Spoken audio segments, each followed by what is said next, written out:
ஒரே ஒரு முறை பணத்தை முதலீடு செய்துவிட்டு அதிலிருந்து ஒவ்வொரு மாதமும் வருமானம் வந்தால் எப்படி இருக்கும்? உதாரணமாக 9 லட்சம் முதலீடு செய்தால் மாதம் 5550 ரூபாய் கிடைக்கும் என்றால் எப்படி இருக்கும்? இந்த திட்டத்தில் உண்மையில் எவ்வளவு முதலீடு செய்யலாம்? மாத வருமானம் எப்படி கணக்கிடப்படுகிறது? 5 ஆண்டுகளுக்கு பிறகு என்ன நடக்கும்? முன்கூட்டியே பணத்தை எடுத்தால் என்ன ஆகும் என்பதை பார்க்கலாம். உங்கள் சேமிப்பை பாதுகாப்பான ஒரு இடத்தில் முதலீடு செய்து அதன் மூலம் ஒவ்வொரு மாதமும் நிலையான வருமானம் பெற விரும்புகிறீர்களா? அப்படி என்றால் போஸ்ட் ஆஃபீஸ் மாதாந்திர வருமான திட்டம் உங்களுக்கு சரியான சாய்ஸாக இருக்கும். இந்த திட்டத்தில் ஒரு முறை முதலீடு செய்வதன் மூலம் நீங்கள் ஒவ்வொரு மாதமும் நிலையான ஒரு வருமானத்தை பெற முடியும். முதலீடு செய்யப்படும் பணத்திற்கு அபாயமே இல்லை என்பதால் கடந்த சில ஆண்டுகளாக போஸ்ட் ஆஃபீஸ் மூலம் செயல்படுத்தப்படுகின்ற சிறு சேமிப்பு திட்டங்களுடைய புகழ் வேகமாக அதிகரித்திருக்கிறது. இதற்கான காரணங்களில் ஒன்று இந்த திட்டங்களிலே செய்யப்படுகின்ற முதலீட்டின் பாதுகாப்பிற்கு மத்திய அரசே பொறுப்பேற்கிறது என்பதுதான். அதாவது நடைமுறையில் இந்த அஞ்சலக திட்டங்கள் பூஜ்ய அபாயம் கொண்ட திட்டங்களாகவே இருக்கின்றன. ஓய்வு பெற்றவர்களுக்கான மிகவும் பிரபலமான திட்டங்களில் ஒன்று போஸ்ட் ஆஃபீஸினுடைய மாதாந்திர வருமான திட்டம்.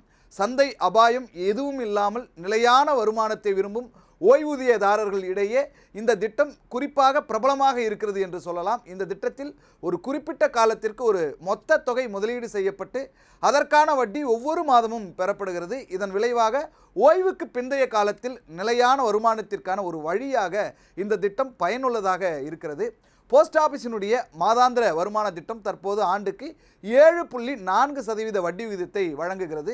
இந்த திட்டத்தில் செய்யப்படுகின்ற முதலீட்டின் மூலம் கிடைக்கின்ற வட்டியை மாதந்தோறும் நாம் பெற்றுக்கொள்ளலாம் என்பது குறிப்பிடத்தக்கது. அதாவது ஒவ்வொரு மாதமும் வழக்கமான வருமானம் ஈட்டுவதற்கான வாய்ப்பு இதில் இருக்கிறது. இந்த திட்டத்தில் வெறும் 1000 ரூபாயை கொண்டு கணக்கை தொடங்கலாம். கூட்டு கணக்கை தொடங்குகின்ற வசதியும் இதில் இருக்கிறது. அரசு முதலீட்டின் மீது 7.4% வட்டி வழங்கப்படுகிறது.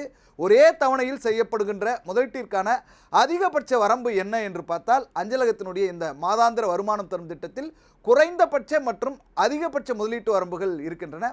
ஒரு தனிநபர் தன்னுடைய கணக்கிலே ஒரே நேரத்தில் அதிகபட்சமாக 9 லட்சம் ரூபாய் முதலீடு செய்யலாம். அதே வேளையில் கூட்டு கணக்கில் ஒரே நேரத்தில் அதிகபட்சமாக 15 லட்சம் ரூபாய் முதலீடு செய்ய முடியும். முதலீடு செய்த பிறகு விதிமுறைகளின்படி வட்டி கிடைக்க தொடங்கும். இந்த திட்டத்தினுடைய முதிர்வு காலம் என்பது 5 ஆண்டுகள். மாதம் 5550 ரூபாய் வருமானமாக பெறுவது எப்படி என்று பார்த்தால் போஸ்ட் ஆஃபீஸினுடைய இந்த திட்டத்திலே மாதம் எவ்வளவு வருமானம் கிடைக்கும் என்பதை நாம் கணக்கிடுவது மிகவும் எளிது. இந்த மாதாந்திர வருமான திட்ட கணக்கீட்டின்படி ஒரு முதலீட்டாளர் கூட்டு கணக்கை தொடங்கி ஒரே தவணையில் 15 லட்சம் ரூபாயை முதலீடு செய்தால் 7.4% வட்டி விகிதத்தில் அவருக்கு 5 ஆண்டுகளுக்கு மாதம் 9250 ரூபாய் கிடைக்கும். இன்னொரு புறம் ஒரு தனிநபர் கணக்கிலே அதிகபட்சமாக 9 லட்சத்தை ஒரே தவணையில் முதலீடு செய்தால் 7.4% வட்டி விகிதத்திலே அவருக்கு மாதம் 5550 ரூபாய் வருமானம் கிடைக்கும். போஸ்ட் ஆஃபீஸினுடைய மாதாந்திர வருமான திட்டத்திலே வட்டி தொகையை மாதந்தோறும் காலாண்டுக்கு ஒரு முறை, அரையாண்டுக்கு ஒரு முறை அல்லது ஆண்டுதோறும் பெற்றுக்கொள்கிற வசதி இருக்கிறது. இருப்பினும் முழுமையான பலன்களை பெற இந்த திட்டத்தை நிர்ணயிக்கப்பட்ட முதிர்வு காலம் வரை தொடர்ந்து பராமரிப்பதே சிறந்தது என்பதை நாம் நினைவில் கொள்ள வேண்டும். அரசு விதிகளின்படி கணக்கு தொடங்கப்பட்ட 1 முதல் 3 ஆண்டுகளுக்குள் அந்த கணக்கை முடித்துக் கொள்ள வேண்டும் என்றால் முதலீட்டு தொகையில் 2% பிடித்தம் செய்யப்படும். அதே வேளையில் 3 முதல் 5 ஆண்டுகளுக்குள் கணக்கு முடித்துக் கொள்ளப்பட வேண்டும் என்றால் முதலீட்டு தொகையில் 1% பிடித்தம் செய்யப்படும் என்பது குறிப்பிடத்தக்கது.